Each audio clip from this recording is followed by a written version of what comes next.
So now it is when for the singer to burst into clamor.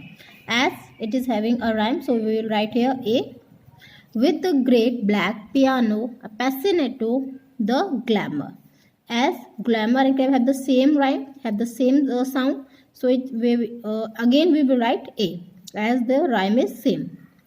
Of the childish days is upon me, my manhood is cast. As this is a different rhyme, so we will write here B. Down in the flood of remembrance, I weep like a child for the past. The sound is similar with the cast, so this here we write B. So the rhyme will become A B B.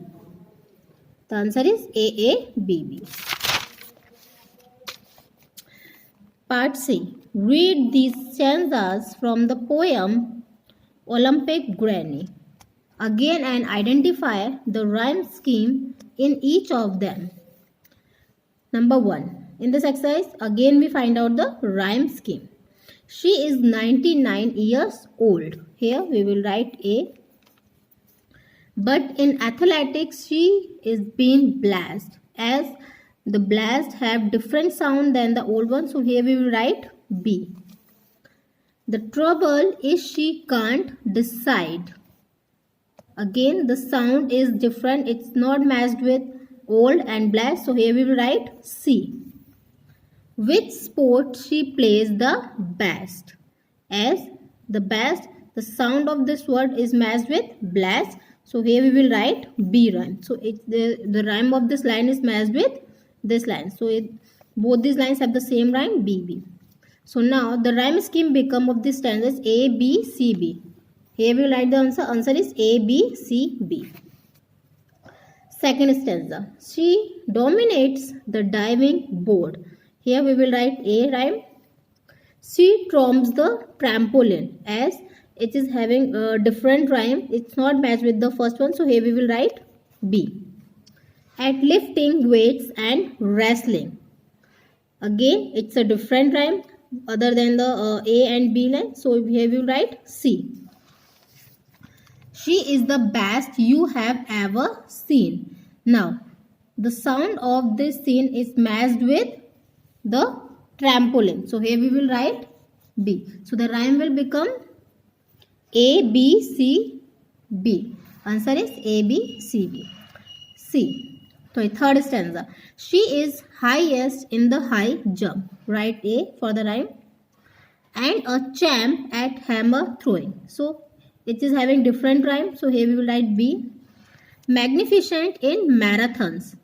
The sound of this line is different from the rest two lines. So here we will write C. Remarkable at rowing. The sound of this word is matched with the second line throwing. So here rhyme is similar. So the rhyme become A B C B. Answer is A B C B. This is the rhyme scheme of this stanza. Write down page number 32. Learn about language. L-E-A-R-N learn. A-B-O-U-T about. L-A-N-G-U-A-G-E language. Part A. Underline the nouns in these sentences. Write whether they are common, proper, collective or abstract. Now students, in this exercise you will identify the nouns and you will also identify their types. Means whether it's a common noun or a proper or collective or an abstract noun. So what are common nouns? Common nouns are the nouns that names a person, place, animal or things in general. What are proper nouns? Proper nouns are those nouns that name a particular person, place, animal or thing.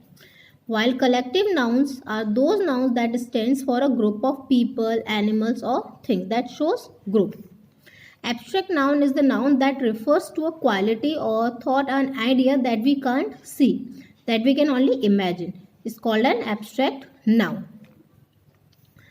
Number 1. Honesty is a virtue. Here in this sentence there are two nouns. Honesty is also a virtue. Honesty is a noun and virtue is also a noun. And both these nouns are abstract. As we can't see honesty, as we can't see virtue also. So these nouns are abstract noun. Number 2. The army was destroyed in the fierce attack. Here army is a noun. It shows the group of the soldiers. So it's a collective noun. Number 3, the Aravali's was situated in western India. Here in this sentence, Aravali is the name of the hills, so it's a proper noun, and India is also the name of a particular country, so it's a proper noun. So answer is proper noun. Number 4, the fleet got scattered in the violent storm. So here it's referred to a group, so it's a collective noun. Number 5, and here storm is a common noun. India's population is the second highest in the world. Here population is the group of the people living in the India, so it's a collective noun. Number 6, the troop applauded when Uday Shankar came on stage. Here troop is showing the group of people, so it's a collective noun, and Uday Shankar, it's a name of a person, particular person, it's a proper noun.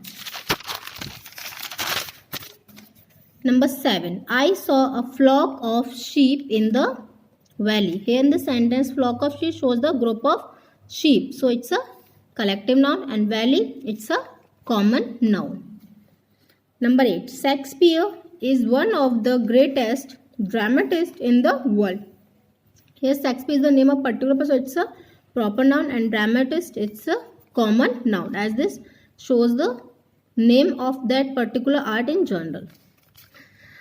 B, circle the countable nouns and underline the countable nouns in these sentences. Now in this exercise, you will circle the countable nouns, and you will underline the uncountable nouns, the nouns that you cannot count. Number 1, would you like to have some milk before you go to bed? Question mark. So here in this sentence, we have two nouns, that is milk and bed. Milk, it's a liquid thing that we cannot count, so we underline it, and bed, yes, we can easily count bed, so make a circle. Question number 2, Geeta always has rice for lunch. Here rice, we cannot count how many rice, so it's a uncountable and underline it. Number 3, the trees caught fire because of the dry weather. Here trees are the things that we can easily count, so it's a countable noun, circle it. Number 4, all the dogs in the street started barking at the same time. Here in this sentence, dogs, it's a animal, or we can easily count these animals, so it's a countable, circle it. Number 5, mother poured some oil into the saucepan. Here oil, it's a uncountable thing, so underline it, and saucepan, it's a thing that we can easily count, so circle it.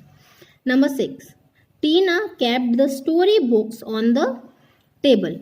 Now here storybooks, yes, we can easily count how many storybooks are there, so it's a countable, circle it.